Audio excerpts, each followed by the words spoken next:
Mike's on. Good evening, everyone, and welcome to our CNI meeting on the first wonderful day of school.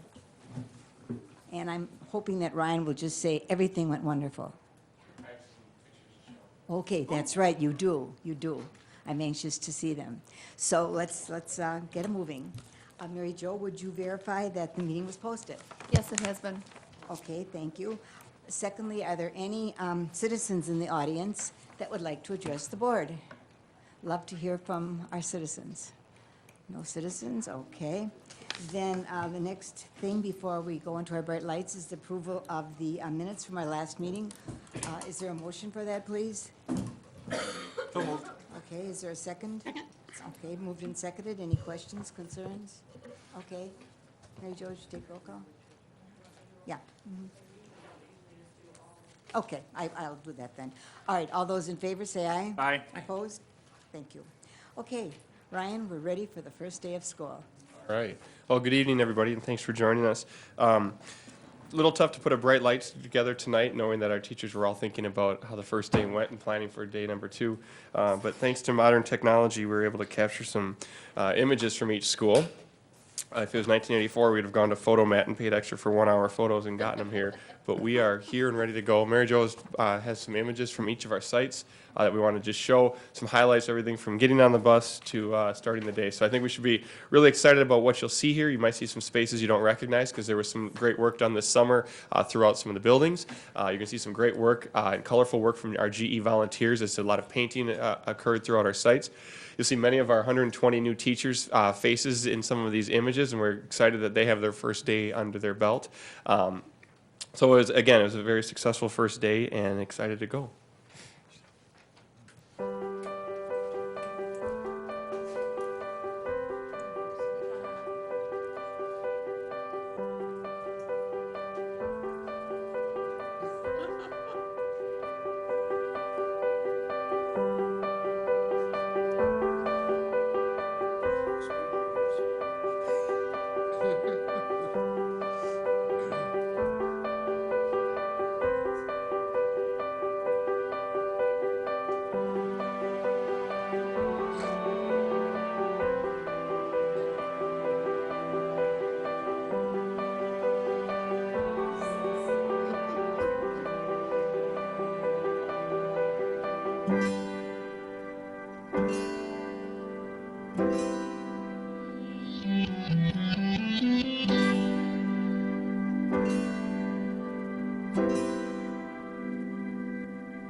Thanks, Mary Jo, for editing and gathering and putting that together today.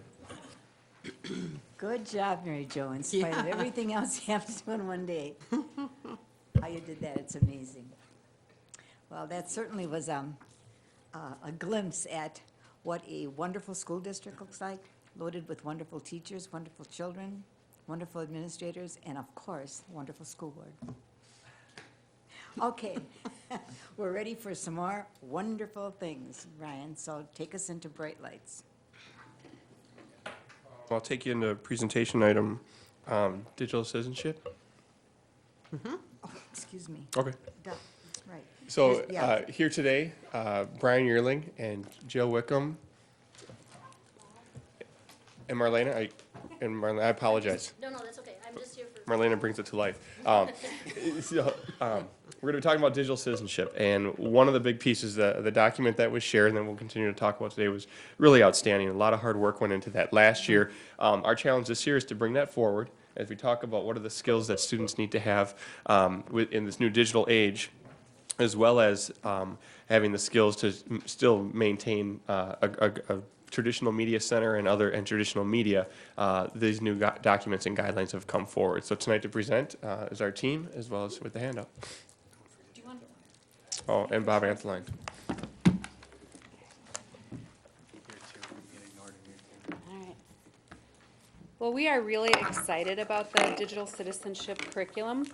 The library department worked on it last spring, and it's out there. It's been shared with principals and teaching staff, and so we know that it's being implemented in some of our buildings. It's important in our district that we educate our kids about being good digital citizens, and I shared the document with you. What I think is important is for us to teach our kids not only to locate information, but to evaluate it and use it correctly. That's digital literacy. Digital citizenship means that kids are going to look for appropriate contact, content, and conduct. So they want to make sure that they're maintaining safe contacts online, make sure that they're only accessing safe content, and then conduct themselves in a way that they're not hurting themselves or others. So I know that I have shared the document with you. It's a very, very long document, but it has two basic components. And I'm really especially excited about the second component. One is classroom. So every month, students are going to get a lesson in digital citizenship. The lessons are all mapped out, what is going to be taught at what grade level, what month. But I think just as important is the community outreach piece of it. And we've done, we're going to educate our parents and our families, as well as educating our students in the classroom. So every month, parents are going to get an email, and parents are going to get a robocall. We're going to do a little newsletter blurb. Students are going to get an email that they can discuss with their parents, and that's all in the document as well. All those have been written. Let me see, if you have the document in front of you, I'm going to see if I can get you to the right place here.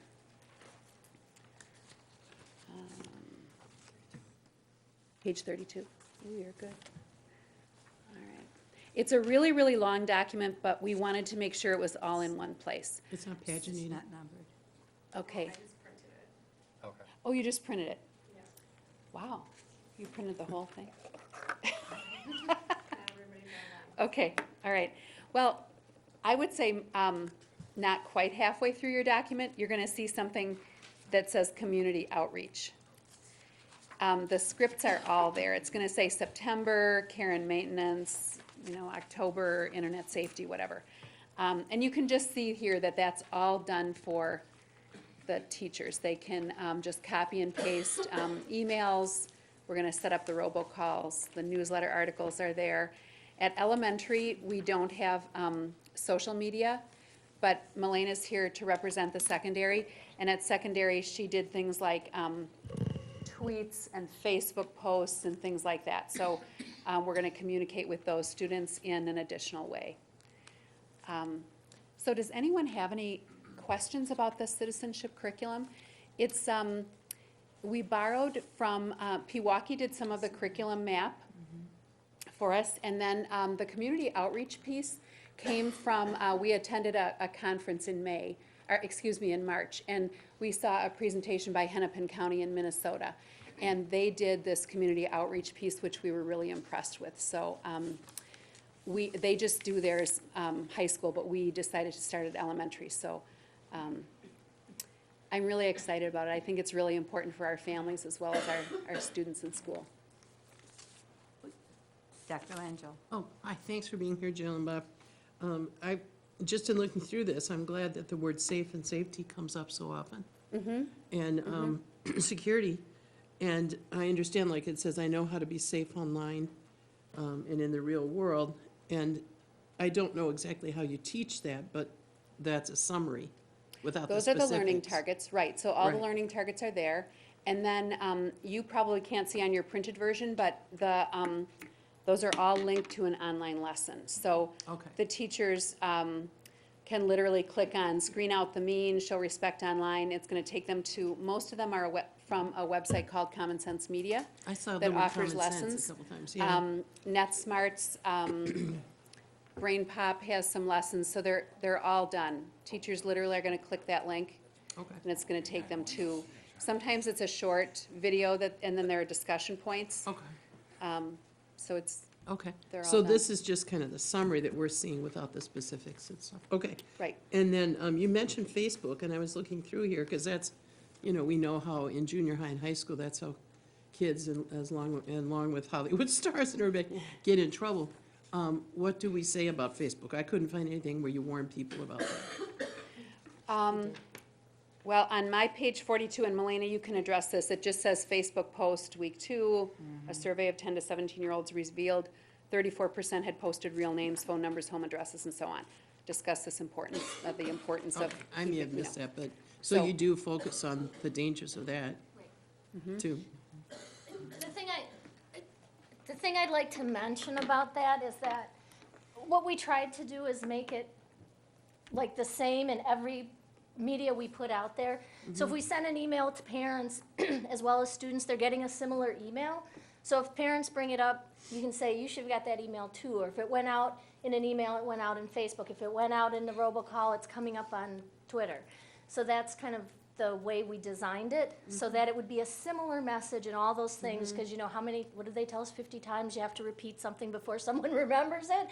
And so many of the posts and newsletter articles and emails are very, very similar. They have the same topics, sometimes even the same words.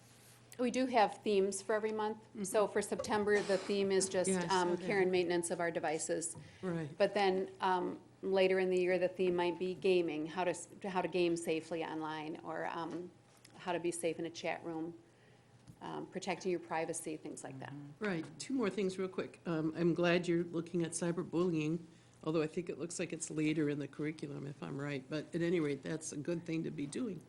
And then the other question I had is, and again, maybe I didn't see it, but we do see with kids, sometimes they see it electronically and they think, well, then that's reality. Whereas we know there's a lot of bad websites, there's a lot of mythology, there's a lot of crazy, crazy stuff online. When do you teach that? Because I didn't see, and maybe it just isn't. Just Jump out judging at the me. validity of a website. Right. My personal belief is I think children in elementary school are too young to really do that. They should be provided with links that have been screened by a teacher or a media specialist or whatever.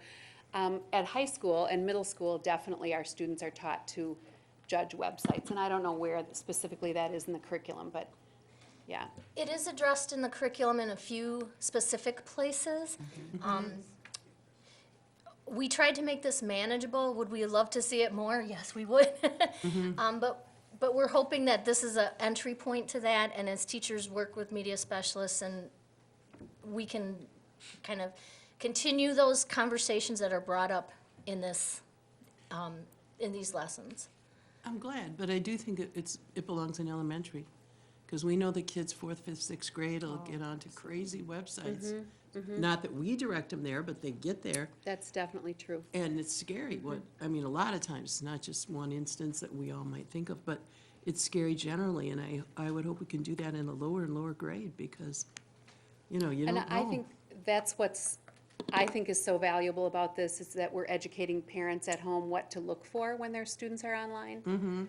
so that they're aware. And they can, I know that one of the parent emails that's going home talks about helping their students bookmark safe websites and then telling their students they can only visit the websites that mom and dad have bookmarked for them. Well, that's So- an ideal world. I'm not sure that's reality, because we all know that, what is it called, POS, parent over shoulder. And that, oops, anyway, and that completely changes sometimes how kids operate. If there's Right. POS, parent over shoulder, they operate one way, Sure, and sure. no parent. So, yeah, okay, thank you very much. Yeah. It might be a good idea also to remind parents to use like a separate site than the children use, because sometimes, parents go on sites and it's really, the kids are too, too young and too immature to be able to process that information. So we might want to remind parents that students should have their own site. Like, in our house, there's 2 sites and separate from each other. And I think that we should remind parents that that's a good idea, so that kids don't meddle into their Right. parents' business. Because, Right, true. sometimes they only have Yeah. one site. I mean, it's easier, Yeah. just to have one site. I was very impressed that you put this together, especially now. We need this so greatly because every student Mm-hmm. in our district has their own iPad. And I Right. think it's so important that we educate them properly. I know last year was just getting used to having it and Mm-hmm. taking care of it and accessing information. But this is really, really a very strong piece that goes with it. You just don't give out computers and then not train kids Right. and inform parents and communicate about the proper use, And so.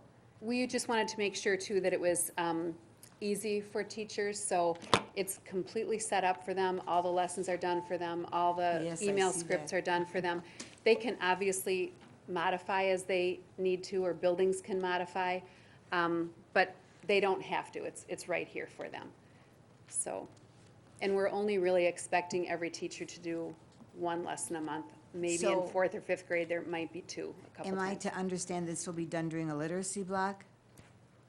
I think that's up to buildings, but I believe so. Because I Right, see Bob? a lot of, it said literacy, literacy, literacy, and I was wondering if that's the time that was That- going to be delivered. That might be in the I middle can school. speak a little bit to the secondary side of that, because we tried to spread that out a little bit. There were some lessons that actually fit really well into the health curriculum, because, some of that bullying behavior and taking care of yourself fits really well into that curriculum. Yes. We also tried to include social studies and English. So Yes. at the high school, where we're very compartmentalized, we didn't just throw this at the English teachers and say, well, you teach media mostly, so you're going to do this for everyone. We tried to spread it out between even in the business departments, we have lessons for them. We tried to spread it out, first of all, to raise the awareness of staff, and also to not overburden teachers with having to take away from the time of whatever it was that is in their own curriculum to throw this on top of Don't it. apologize. Once It's a month. valuable information, So, but we tried to spread it out among teachers, at least at the secondary level. Sure. But it does say in the boxes for grades K through 5, classroom/literacy, so I'm assuming during that Right. block. But it doesn't mean it has to be done in that block. Is that right, Bob? Yeah, it's gonna be, I mean, the best deliverer is gonna be their primary teacher. So, I mean, Okay. even though they do split a little bit, Yeah. Billy's with Mrs. Smith more than he is with Yeah. Mr. Smith, so Mrs. Smith's probably got the best Okay, so- connection with him.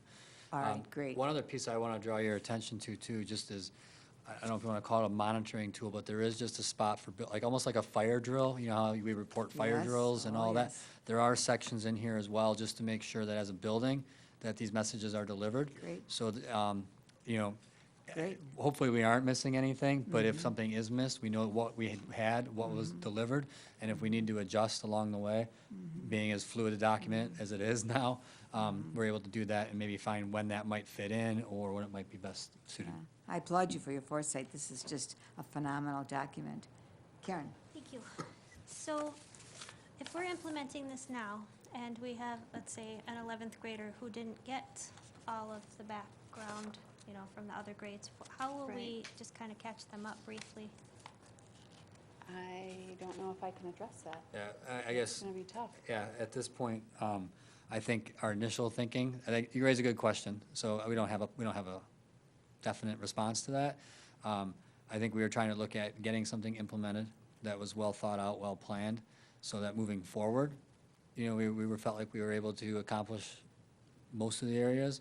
But I guess that you raise a question of something maybe we need to discuss and talk about and see if there's a way we can catch up some things. But if we're looking at an 11th grader per se, backtracking 10 years would be difficult, but at the same time, there might be topics that we might want to address or figure out that maybe we need to address with students in certain areas that they may not get. I think, though, it is rather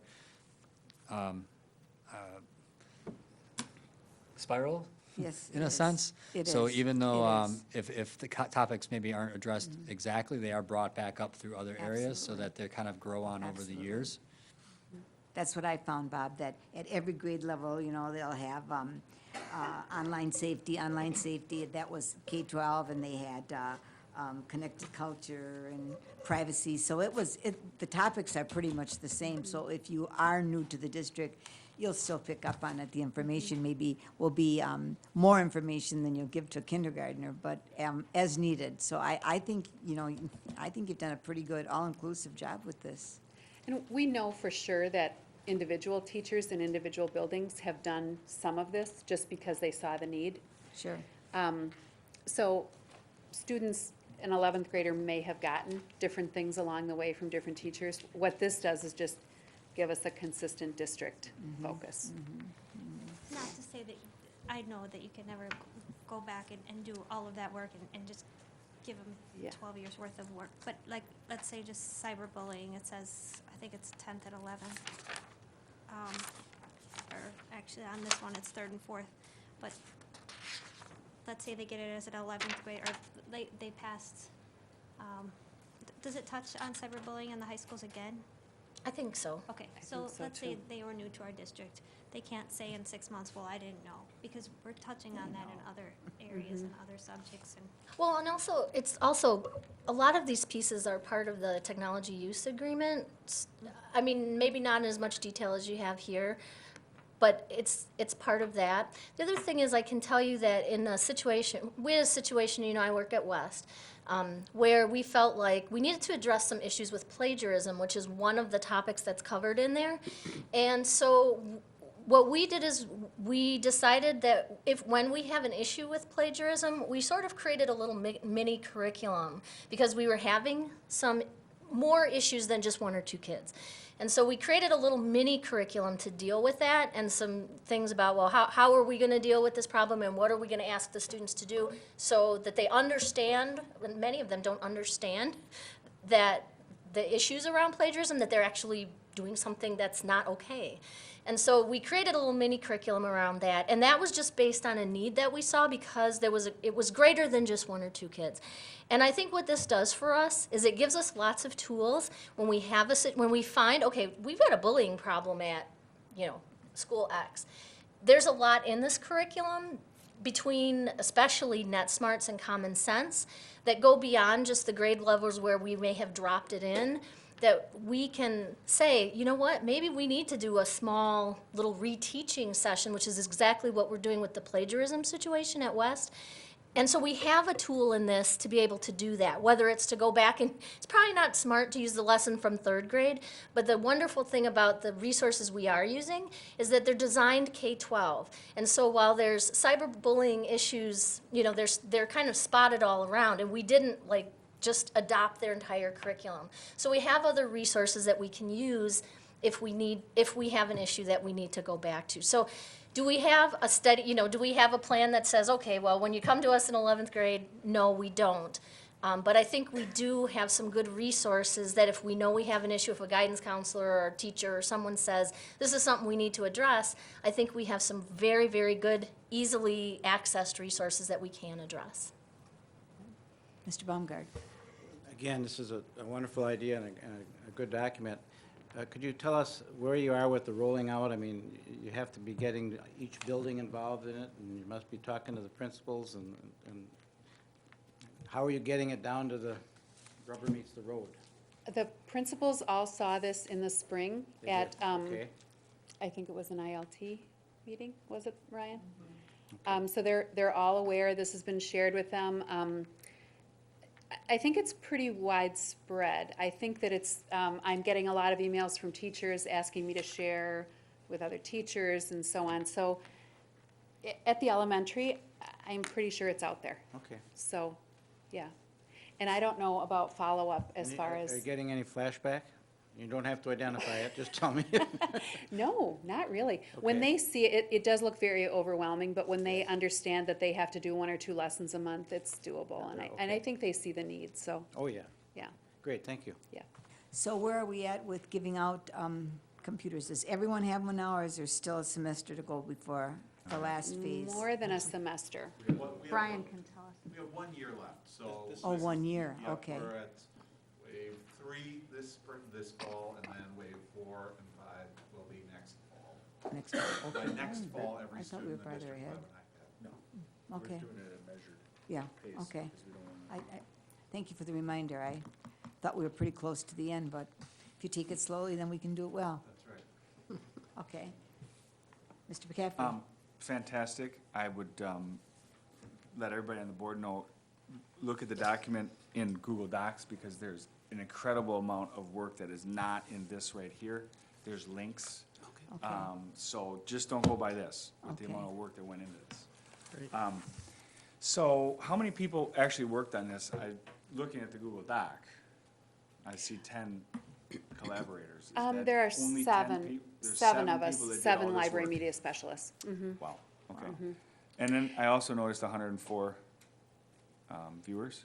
Is that the principals? Probably, and yeah, do we principals, share it with team teachers? leaders, yeah. Are we gonna share it with teachers? Because. It's we all, have- you know- it's shared with teachers. Okay. Anyone that has the link can access it, so if Okay, you're oh, so logged you- into Google, you Oh, I can see. get to So you it. sent out the link, and then, okay, no, definitely. And I also have to say, all of the posts, the emails, the roboc, they're all translated into Spanish. I was gonna mention And that the too, which is bilingual a lot of department did work an as well. excellent job really quickly for me, and they just translated everything, and they did, it was amazing. So It- that's all ready to copy, paste, and send out. Yeah, it's great. The amount of work that went into it is just, it's incredible. So the emails that we're gonna send out, are we using anything which would tell us what the open rate is? Are we gonna track to see if those can't answer emails that, are Brian. actually Can we open? do that? Do you know that? No, we'd have to, I don't know. I don't know. I'm not sure yet. Well, I know who to ask about that, but. The you know, just so the we have a- robocalls, and, I'm sorry, the robocalls and the robo emails Yeah. do have a tracking system. They that You do, can look okay. at how many, you can, it even goes down to how many people answered it live, to how many Yes. answering machines, to, Right. so I'm pretty sure that we can, We can find out an open rate on the emails. Okay, yeah, yeah, that's good. For your Yeah. information, in case you don't know, Mr. McCaffrey is our technology chairperson. So are you Okay. giving him a high five, Mr. right. McCaffrey? Yes, he is. Well, that's quite a compliment. Great. And we do understand that some families may not read the emails, course. may That's choose to fine. Of delete, may course. choose to delete the message. Right. But it's important that we get it out there so Right. that we can be assured that we have provided them with the information, and what they choose to do with it is up That's to right. their family. We have this document, a living document, I'm assuming, that will always back us up in Mm-hmm. case anyone says something isn't just right. So this is great. So, That's great. any other questions or comments? Okay. Well, thank you for sharing that with us. That's really, really Thank you for hearing about it. a valuable piece of information, and thank you for all of your hard work. Yes. It was a lot of work, I can tell. Yeah, Right. well, thank you. We were happy to do it because it was needed. I would just like those in our audience here tonight and those on TV might notice that there's a new person sitting at our board meeting tonight. And so I'd like to introduce to you our new Special Education and Student Services Director, Mr. Joe Cook. Joe, welcome aboard. It's great to be here. In a quick week and a half start. You got a tough job ahead, so good luck. Someday you'll come back and say, well, I didn't know. Okay, moving forward, then we have one more presentation item, no discussion items, 4 information items this evening, no action items. So the next presentation item is the secondary coordinator team, introductions and goals. Mr. Crone, will you take us into that, please? Sure. Yeah, for a presentation, we're actually going to be presenting a number of people new to roles or new to our team this year. The role itself, if you can visualize a bullseye or a target, organizationally at the center is the students, of course, and the first layer around them is our teaching team who daily interact with students. The next layer, or our third layer out, is really a team of coaches and coordinators, and often we get a lot of questions of what does that role entail, who is in that role, how does that role work, and so excited to talk about the secondary team here tonight that's in that layer outside. If I do the fourth layer, and I won't go more than that, really we talk about our district team that works here out of Lindholm and doesn't have a direct interaction with a lot of the schools and pieces. Go to them to support them, but does a lot of work with board, community, and other pieces. So this third layer team is really instrumental in hearing the direct layout of a team and the needs, being able to provide really the best fit professional development for that team, really being the go-to people. And in the past, we've had tremendous people in this role, and I think we have a tremendous team that's, again, in the role this year.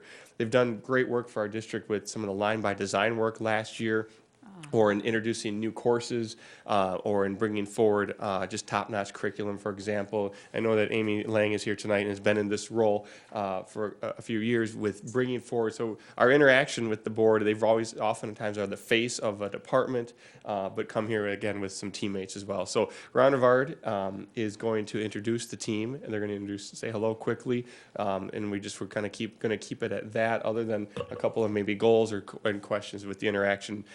Really, with the point being, as we get into our work this year, knowing that an audience or a team member that would be able to come here and present some items from their team and department. Well, Ryan, will there be one in every building all day, every day? Well, the secondary team actually offices out of here and Out really of has here, a focus okay. day on Wednesday afternoons, but for the most part, they're in the buildings. But In the from a buildings. coaching standpoint, we had, the name changes every year just to keep us on our toes, but when we had reading specialists in the past, which Yes. changed to instructional resource Yes. teachers, we're using the word coach now, or instructional coach, but each elementary school has a person in that role in each of our secondary. That stays in the elementary school? Yeah, and this role is really more of a coordinator, think of a content area coordinator role, really helping to look at our vertical alignment from our course sequence from school to school, as Okay. well as a lot of our curriculum work. So the coaches in the elementary school, that, have replaced the reading teachers, et cetera, will be in those buildings all day, every day? Yeah. Okay, all We- right. We so steal them then- for a couple hours a week, but Okay, and those are the support teachers for the teachers? yeah, that's again, the role we use effectiveness coach, because it aligns with the educator Okay. effectiveness Yes, work yes. across. But it really, a lot of them have had their title changed Okay, on their well, door, so. just needed to from clarify that. Well, reading thank you. specialist You just did that to confuse the board, didn't you? to- Pretty much. Ryan, I have to say, Yeah.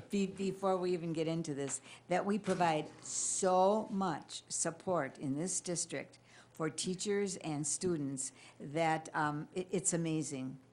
It's just amazing. Our kids have so many opportunities for mastery learning, so thank you for providing that support. So thank you to you guys, and at this time, I think Ron Rivard is going to come up and introduce this team. Good evening, Mr. Rivard. Good evening. How's everybody? Hey, life is great. Excellent.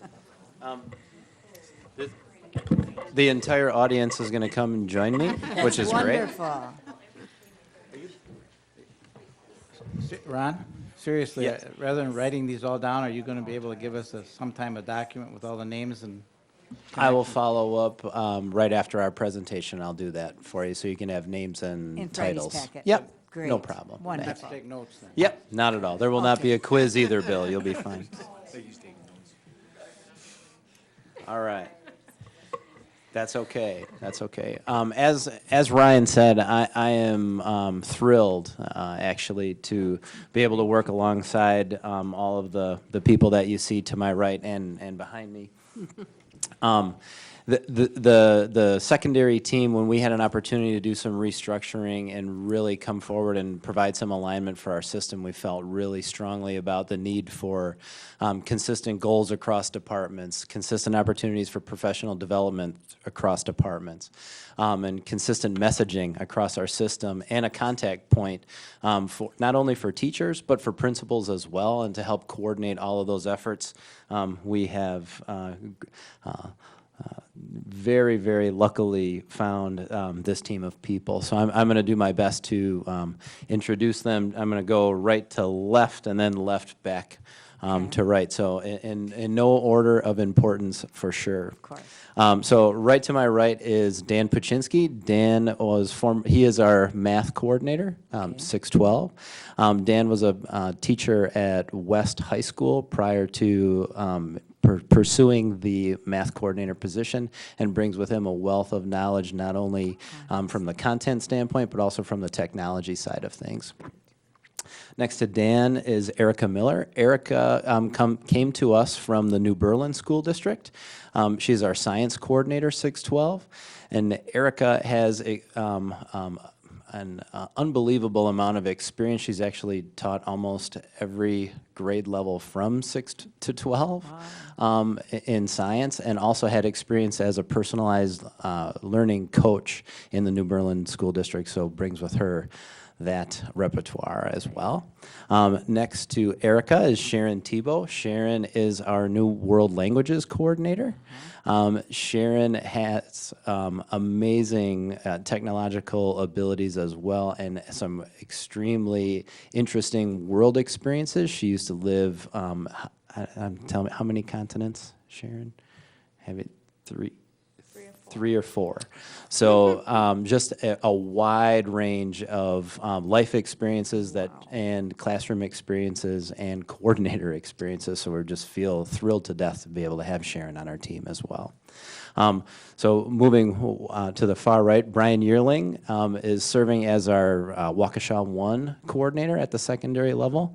And really, Brian is taking on a role within our team as that of a professional developer for our team, as we talk about having a consistent message for Waukesha 1. So that way, rather than all questions going to Brian about Waukesha 1, someone could feel equally as confident and comfortable speaking with Dan about Waukesha 1, because we've engaged in some weekly learning sessions around those really foundational aspects of our system. So thank you, Brian. Amy Lang doesn't need really any introduction. She does amazing work, and we're very, very fortunate to be able to utilize her expertise not only as a coordinator but as a master educator as well. So thank you, Amy. Next to Amy, we have Joey Highland, and next to Joey is Amy Highland. They are serving as co-coordinators for our music department, K-12. And yes, their last name is the same because they are married. I want to point that out. And Amy has the elementary background. She is a general music teacher at Hawthorne, right? Did I say that? STEM. Sorry, I said that incorrectly. At STEM, Randall, and Joey is the choral director at North. So they bring a great amount of experience K-12 and provide a voice for our music teachers K-12. Ron, can I just? Yes. I know you used the word voice, and you didn't mean that as a pun. Good. Do they also coordinate the instrumental? Yes. Okay. Yeah. Okay. I just heard the word voice, and I just wanted to see who Yeah. was doing it. Yes. Instrumental. Yeah. Okay, No. Thank you for pointing that out, because I Okay. did not say that. Thank You you. are correct. And next to Amy is Allie Olson. Allie is an art teacher at South High School and is our new art coordinator K-12. So Allie will, no pun intended here either, will be providing maybe the canvas for our art department to voice things. Anyway, next, and thank you, Allie. Next to, I know, had to do it. Next to Allie is Rachel Herman. Rachel Herman is our new humanities coordinator, so she'll be working with our social studies and English language arts department, 612. Rachel, we benefit from Rachel's experience within the school district of Waukesha. She was a middle school English and language arts teacher at Central, and also was also taught at North High School. So she has a wide range of experiences as well, and look forward to her leadership in those areas. And last and certainly not least, directly behind me is Jason Smith. Jason was formerly, as you know, our science coordinator, and now this year has taken on a new role as our grading for learning coordinator, K-12. So in much the same vein as Brian, wanting us to move away from there being one voice for grading for learning, Jason's role within this team is to help provide development not only for our coordinators and also for our grading for learning teacher leaders so that that voice continues to be strengthened throughout our system. So thank you for that, and I will follow up with an outline of with just an email. Just, yeah.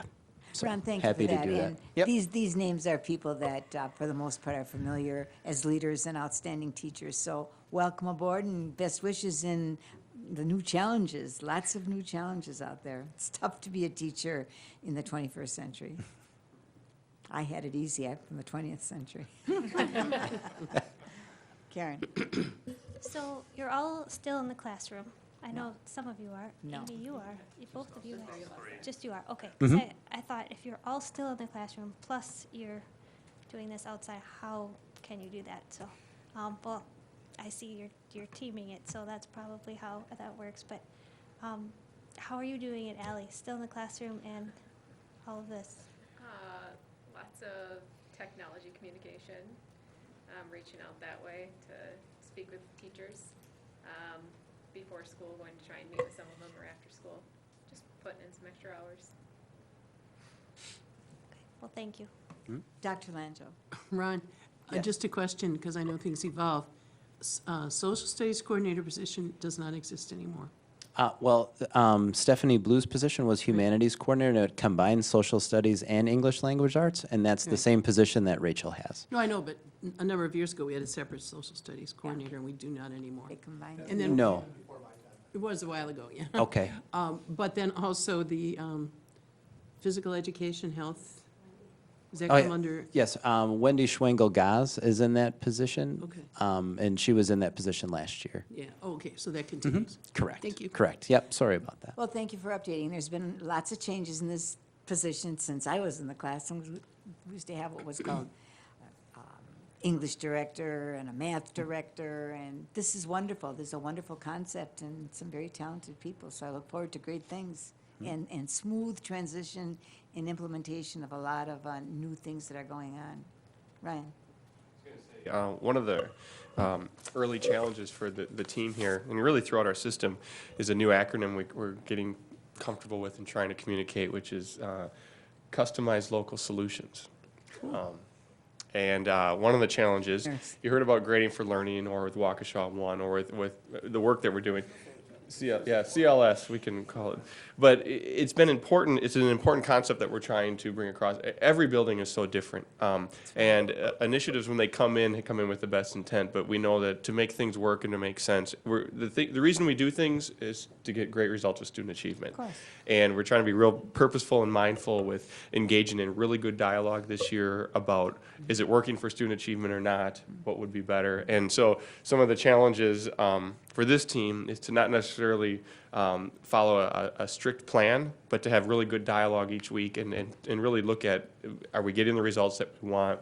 What are our response? So we'll be throwing that term around a little bit this year, but we're really going to be doing some outreach efforts early in the year and working with teams to talk about what works or what doesn't, and engaging in some of the best conversation I think that we can have to launch into a year. So Ryan, will there be different leaders at elementary?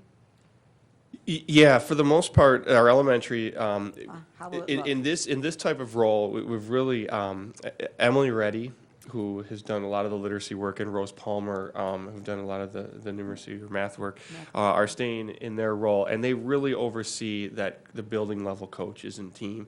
Okay. They support that group weekly. Okay. They do a lot of training with that group, so it's a little bit different. Yet there is some carryover with some of these roles. Besides the art, music, and PE, which go K-12, you're going to see a lot of, we have students taking algebra in elementary schools, and Right. so there's no part of Dan that would be looking at that, or even the document we just looked at with the media piece.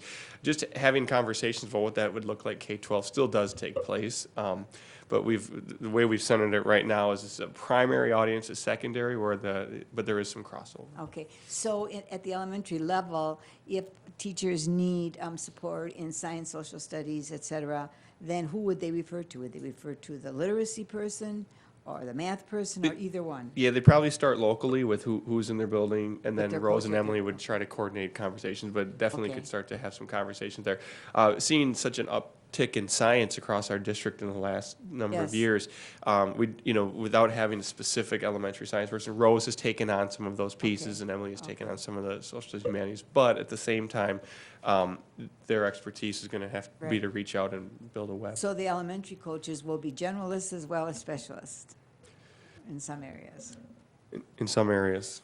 And that's part two, which probably about a year from now, we'll be presenting that team. That's one of Bob Antheline's projects for this year, is Okay. to ensure that every school has Okay, access to go a Bob. specialist in terms of reading, specialist in terms of math, because being a generalist across and having depth to that is tough. So you're seeing some models emerge this year where schools are partnering their two coaches.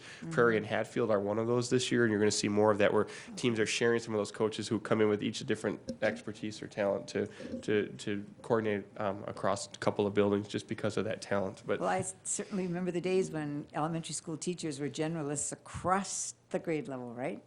Yeah. That's good. We have more support now than ever before, and that's wonderful. So anything any of you'd like to say, or any questions from the board regarding this great team? Okay. Good luck. Well, you did a good job, Ron. You did a good job of putting together some really talented teachers. I know a lot of these names are familiar, so thank you very much, and best wishes to each one of you. I expect to see great things. Thank you. That's a challenge.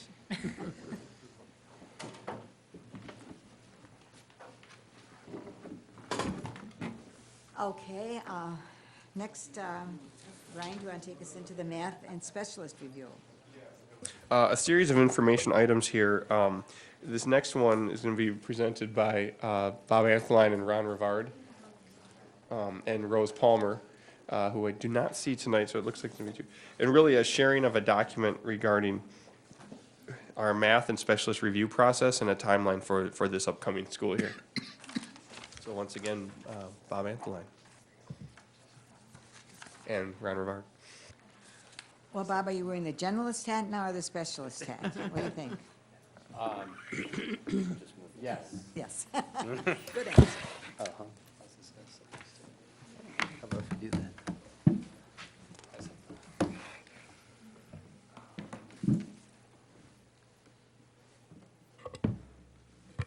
So, at the end of last year, we shared a draft, a fluid draft relatively of a curriculum review process, just so we have something planned out for about the next 10 years. I'd have to pull it up to give you the exact dates, so that we have it consistent with reviewing over a 3-year cycle, implementing, development, and then kind of just an opportunity to renew our current path, or maybe ask and present for recommendations at the board level, at the CNI board level, maybe before it went to the full board.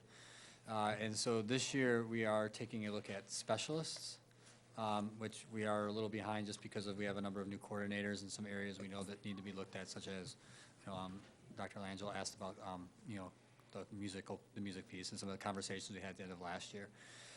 But right now, really trying to take a look at our math resources, that do they meet the needs of our students, PK through 12 and beyond. And so it's not necessarily a journey that's going to come with requests, but it also, it could. But at the same time, it's really kind of trying to help us pull together a story of where we're at. One of the things that I found, and Ron can either agree or disagree, is there is a lot of local control for teachers to sort of select resources and use, which I think there's a real value in the professional judgment and use of that. I completely support that. But as an example, one of the things we struggle with is digital resources. We have students in the elementary using Alex, Dreambox, 10Marks, MobiMax, IXL. And there's really no way for us to measure or look at the validity of those across the system. So, as this is as an example, one of the things we may look at is a more consistent digital approach. What tool might be the best for our kids to be used? Let's just, I'll speak just at least K-5. That would allow us an opportunity to measure growth, allow us an opportunity to develop an entire system of elementary teachers in a tool, and try and make some of the best decisions as a team with input from the board and teacher users around some of the resources. Also, we have lots of things out there such as, I'm drawing blank, Kathy Fosno's resources and materials that are being used really well in some spots, but not necessarily in others because it hasn't been defined. And while we don't want to, we want to allow a lot of professional opportunity and judgment to make decisions because neither one of us, or Rose Palmer, for example, or any of the coordinators live the daily lives of the teachers. We also want to provide some consistencies for our students. So when we have some gaps, we're a little bit clearer on maybe how to target them. Or right now, we don't I don't feel like at least we're necessarily able to be as pinpointed as we should be or could be. Because we have such it's a little looser than we feel a need to be. So we're kind of trying to go through that process, which we're trying to also move on in a relatively quick time frame between now and March, so that by March we're able to make recommendations, present findings along the way, all those type of pieces, just so that we have a well-aligned, articulated, teacher-supported framework, where we're not necessarily telling them exactly what to do, but we're giving them really powerful suggestions on resources and a framework to work within so that they can make the adjustments on the daily basis to meet the needs of the kids. So Bob, what kinds of grade level by grade level, state standards, the core curriculum, which is really the guide? So they know what they have to cover. I think our primary guide is a math learning continuum, Okay. which we'll share with you at some point. Okay. Rose gave you a brief introduction to that last Yeah. month. Okay. And as we get it kind of into a parent-friendly form, we'll put all the Great. pieces out so you can kind of take a look at that. And really what that is just how learners develop across time. With that, though, we would be using state standards as other guides just to Sure. make sure we are meeting the needs. State centers or Common Core? Right now, they'd be both. Both, they're all one. Yeah. Well, Just so not the that old state As standards. we shift to smarter balance, at least that's, our mind frame is that's the route we're going on. Okay. That we're prepared for that. Or if things change, because sometimes things change, that That's we're in a right. spot where we're able to adjust and not feel like we have to kind of go back and rewrite everything because we're looking at learners rather than necessarily specific, just tying it just to standards per se. This might be an archaic question, but are we using a textbook at all anymore in elementary school? Yeah, there are resources, more workbooks, I would say. Really? Like where that, consumables as opposed to, the 300-page text. Weren't we using everyday math? Yeah. Wasn't that what we were using? We're not using that book anymore? In some In areas. some areas, But okay. my understanding is prior to my time here or our time here, there was some loosening Yes. of some of those pieces. Yes, there was. So there's an analogy, tight, loose, tight. I think right now we're in a spot where we gotta get tight before we loosen back up a little bit, just so we know exactly where our gaps are across the board. I think the one thing that I would add to what Bob said about providing a framework for teachers, I think it's imperative that we do that. And one of the reasons that it came up is because we have been talking a lot about high percentages of turnover. So when you have a new teacher come to the system and they ask a very valid question, which is, hey, what kind of guide is going to help me deliver second grade math curriculum or algebra curriculum? We want to be able to provide them that, and right now, we don't believe that, well, actually, I should say, we believe we can do a better job than we are doing Okay. of Mr. of Baumgartner? that right now. Yeah, you brought up a point that has been a concern to me for some time, and I know you're walking a tightrope with uniformity, or whatever you want to call it. It's an encouragement to the teachers to come up with new ideas and sometimes new software and all that. That's true, I understand that. But at the same time, we have to have some uniformity across the district because, well, as we've discussed, if you have 2 different math, 3 different math, 4 different math programs going on in different schools, now all of a sudden you've got a kid moving from one school to another school, or there are four different math programs are showing up at the same middle school. Uniformity hurts. It hurts the kids. Like I said, same time the teachers are trying to be as inventive and innovative as they can be. So I'm really encouraged by the fact that you're beginning to look at this, and teachers can still come up with ideas, and they have to be vetted and figured out which are the best ideas, so that we have that uniformity, consistency across the district in what we're actually, how we're actually teaching the kids, and what they're learning, and the process, and math particularly, the processes they're learning to do things, because it's varied. And I'm glad you're trying to tackle that, because that's been a little bit of a burr under my saddle for some time, so thank you. Thank you for that, Mr. Baumgart, because I agree that is extremely important that we have consistency, and especially if kids move from school to school, that. And teachers move from teachers move, that we have the same expectations, you know, so it isn't that we're teaching multiplication in first grade, or in a different school, we're teaching it in fourth grade, so this is good. Also, I want to compliment you on those 8 questions that you're asking. Those are 8 of the greatest questions, and I've seen them before, and I think they can be used really for any content area that we're looking at and trying to, you know, measure effectiveness and measure student achievement. Those are great questions, and I hope that we be able to answer every one positively. Ron can. So, and Thanks. then I just have one more question, if no one else does. Down below, it says that you're using digital resources, Alex, 10 marks. Everybody uses those, and those are online, I would assume, right? Okay. And students use them as needed, as assigned. Could you explain that to me, how those are used by students?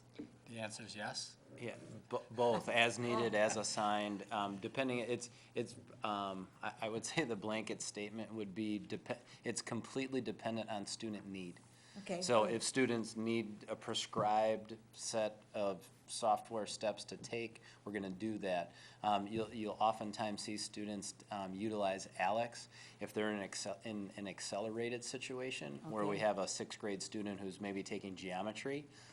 We'll wanna, provide them that kind of opportunity via that software. But on the opposite end of things, we'll also utilize some software to help students who need additional support. Okay. So it's not a one-size-fits-all, it's very unique based on individualized situations. Mr. Baumgart, do we want to ask our favorite question about 5 times 3? I know it. Yeah. Is it a? Some of our kids don't. Buzz, yeah. No, I think I've asked that enough. It gets back to the fact that eventually we have to have kids understand, not just understand math, but be able to do it quickly. And Sure. sometimes having the old way with flashcards Eh. and knowing your multiplication Whatever it tables takes. is the answer. I will never be convinced otherwise. Me either. Mental math, Whatever it takes. mental math. Mental math. I just read an article about it today, and I almost sent it to you. Well, the story is when I ran into a senior that had to get out a calculator to do 2 times 120, and I'm thinking, that's pretty sorry, when that happens. And then you think about the ramifications of that downstream when they're taking their ACT test or the AP test, and they have to get out a calculator to do something which I would hope everybody in this room answered before I got the sentence finished. Right? Right. Right. Thank you, Mr. Baumgart. That's a piece of great wisdom. I did just want to, we just want to foreshadow something possibly. Okay. That if we were to get to a spot where you're looking at digital resources, and maybe, and again, just because I have accumulated, 24 months between the two of us, that unlike textbook purchases, where it's a one-time purchase. Yes. Digital resources are annually to Right, 2 or 3 year renewals. Yes. The nice piece is that they are continually updated and they get better and better, and Okay. you don't have to buy the new textbook because the resources are Right. constantly. Right. But at the same time, the monies aren't, okay, we can spend this now and not have to worry about it for 10 Right. years. Right. They are a little bit more of a regular cost, and Right. I just want people to be aware of that, because if we got to a spot where we wanted to say something for elementary, we have, obviously between buildings and CNI, we have resources, but there may just be a spot where it becomes an annual cost, just so you're aware of that, as Sure. it rolls over every year or every 3 years, that it's not something necessarily new, it's a renewal Right. But those old math books had to be pretty tattered and torn. Yep. Because they've been used for a while. Okay, anything else? All right. Good. Thank you. Looks like you're on the right path. Okay, next, grade level. Yeah, Listening three forums. quicker items to, we put together some grade level listening forums this year, so I wanted to keep our team informed of that. Bob is going to be running a series of these, which have already been sort of scheduled throughout this year. A chance to dig in and really get, we do regular listening sessions, but across the district. Our first one is kindergarten and early childhood, which takes place on the 15th of September. They're really an open forum. Invites went out to all teachers across the system. Bob and I are going to both be running those, but board members, and we've invited different principals to sit in and listen.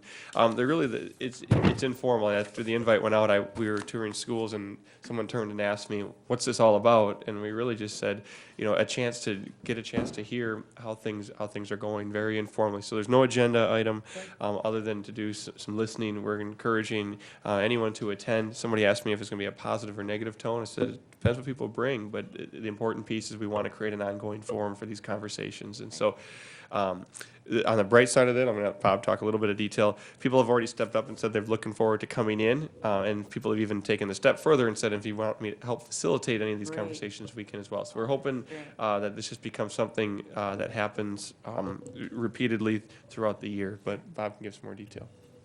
Maybe. Ryan did a very nice job. I think all the elementary principals have actually signed up for one of the sessions. We just asked if they were able to attend one as a listener, because really we're just really trying to be completely unguarded conversation. What are the questions that are maybe going out there in a level or within the elementary world? Let us know. From our end, everything looks completely perfect. But we like to kind of get and dig underneath just to make sure that we're hearing and giving opportunities. We know that people sometimes go to principals or to coaches, or maybe they come to board members or superintendents, but just trying to give them another opportunity to have a conversation about their world. Thank you so much for that. You and I have discussed this, but just for the interest of the public or information of the public, when I taught kindergarten, we did it every year, once a month, and we came together with no agenda, and we discussed whatever people wanted to discuss. And it was always a great opportunity for sharing ideas, sharing opinions, asking questions. We learned from each other, and if kids learn best from each other, so do teachers learn best from each other. So thank you so much for facilitating that. That really broadens the communication in the district. And of course, it's something new, that they haven't done that. Is it going to be good, or is it? It's going to be very positive, because you know what? They're really in charge. So thank you very much. I couldn't be happier. Any questions? Anybody? Okay, great. The next thing is a not so favorite topic, but elementary recess. All right. Well, last month, the conversation came up when we were working off of a document titled 2012-13 Elementary Recess Times. In your packet attached to it is an updated version of that, recent as of right now. Could be used for comparison or conversation. We wanted to, took some time to follow that up, making sure that the data and information that we were sharing was as accurate as possible. Even the first line on line number 1, you can see the difference between kindergarten at school 1 from the pink sheet to the yellow sheet, and there's an additional spot in there. So in some places the things have been added, in other places we didn't have full information on the first document. So there, Bob Antheline and Mary Jo did some time following up and getting the most accurate information. At the same time, it's still a conversation that's being taken place, which we would use the term optimal learning conditions, and wanting to make sure that throughout the day, no matter who the student is, whether they're 18 years old or 5 years old, that they're in a position that is developmentally appropriate. So I think Bob's going to share again an update on these packets. Yeah, it's as updated as it can be at the time. There's some other little additional breaks that'll be added in, and the principals are just waiting for grade levels. A lot of our buildings you'll see the term brain breaks, where it might be get up and stretch. It might be, our physical education coordinators did an excellent job of putting together, much like the digital citizenship, some break opportunities for kids that they can either run themselves or they can pull up on the smart board just to engage kids in physical movement to get them going again. But those will be detailed a little bit more as well too. Just to point out, one of the things we talked about prior was when it says lunch recess, that is the time they have for recess after eating. After It's eating. not the total time. Okay. So when it says 20-minute lunch recess, Yeah. there is a lunch prior to that or after that, and then that is the time allocated for play, going outside. So that would be in reference to like school 10, school 11? Yeah, 20-minute Okay. lunch recess. It is not a Okay. combination of the School two. So they 5, have okay. usually about 40 to 45 minutes in Okay, that time okay. period. I just wanted to say, you know, like. Question, thank you. School 12 just says recess, recess, recess, recess, recess. I really don't know what that means. School 12? Yeah. No, Bob, Yep. same issue. This is a little bit confusing to read because, Lines. for instance, School 12, Rose Glen says, but actually, it starts with the 20-minute lunch recess, 4 lines above that, so What is this? the way this table is laid out is a little bit confusing. You have, Got you. if you go to the very See, top I one, you didn't can know. see what's I going made on. some lines. Okay. The 5 lines, 4 lines above Banting are actually what's Banting is. So you have to read it It's, kind of upside down. the text they- is not top Oh, justified. you don't have, okay, it looks different than what I have? Is that what you're saying? It's the same thing, it's just when it downloaded it in order to print it, not all the rows are the same height. It just, yeah. That's right. It just bottom That's right. justified the school, That's right. is what it did. Instead of top justified, Okay. bottom justified. on- Okay. Right. It looks good online. Yeah, no, it does look good. online. Okay, no, yeah, okay. All right, I understand, All right. So what about school number 7? School Ms. number 7, McCaffrey? yes. Number 7. A 15-minute lunch recess and a 15-minute in the PM For kindergarten? for kindergarten. Yeah. The same For for first first grade. grade. Second grade is possible afternoon recess can be scheduled. Well, that's not definitive. It's possible, Possible is not definitive. exactly right. Okay. Same thing for the third grade. Fourth grade, we have an extended lunch recess on Friday afternoon, or afternoon recess. And that would be the same for fifth.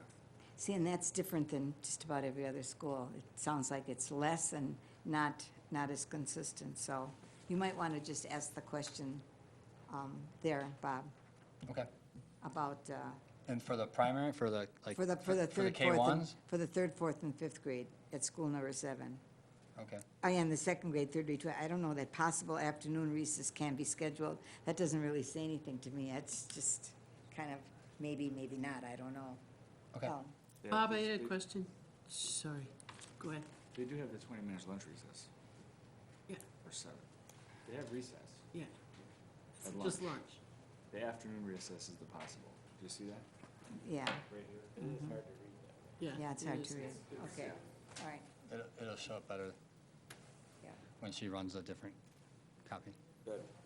Okay, Alan? Oh, okay. Yeah, Bob, I had a question because I don't know if we have a district policy, Yes, and we maybe we do. don't need one, but, no, I don't mean regarding generally. We But do. s- But I don't mean that. But specifically, I have a question regarding reward recess. Do we define that for teachers? Do we let teachers define that for themselves? I'm a little concerned about that because at least my memory of being in grade school is some of the kids who might earn a reward recess might prefer to sit in and read a book. And some of the kids who really need desperately physically, recess might not earn it. And so I don't know what we mean by reward recess, how it's applied, how it's defined. Do we have a set definition? Now, I just want to clarify, I believe that was on the past document. It's on the pink one, I don't know. No, but there's 2 years, That's I the old believe one. that was from like 2 or 3 years prior. That's the old one. The pink one we should throw away, even though, No, There's 2 sides. There's 13, 14, 14, 15. all right, so we don't do any more rewards. I asked that when I Okay. communicated, and I just said, if anybody has this, can you please clarify this for me? Okay. And it was not communicated to me that there are reward It's reasons. So gone. It's gone. From that, I hope from the Okay. communication I got from principals, yes. That was, the side you must be looking at would be the one from like 2012 or Mm-hmm. Okay. something like that. Good. Yeah, The previous. one side of the pink one, and the other side is okay. Okay, great, thank you. You raise an interesting question though, Ellen, because when we were doing policy, in the wellness policy, it talks about elementary recess as a practice. So it is a policy that, that we should be following. So Okay. so that this discussion was really not in vain or unnecessary. Nope. We just had to clean it up, so, all right, thank you If I very much. could report, my second grade neighbor came home tonight and told my wife she had recess all day. So I said, I think that'll, Right. Mrs. Verzick will appreciate that. Yeah, right. I love That's what it. she told her. Great. I love it. For recess day. Somebody thinks school's recess all day. That's And, great. and I was there, she didn't really, but. That'll be the school. That'll be the Freeman. I appreciate that one. Would you like recess all day? No.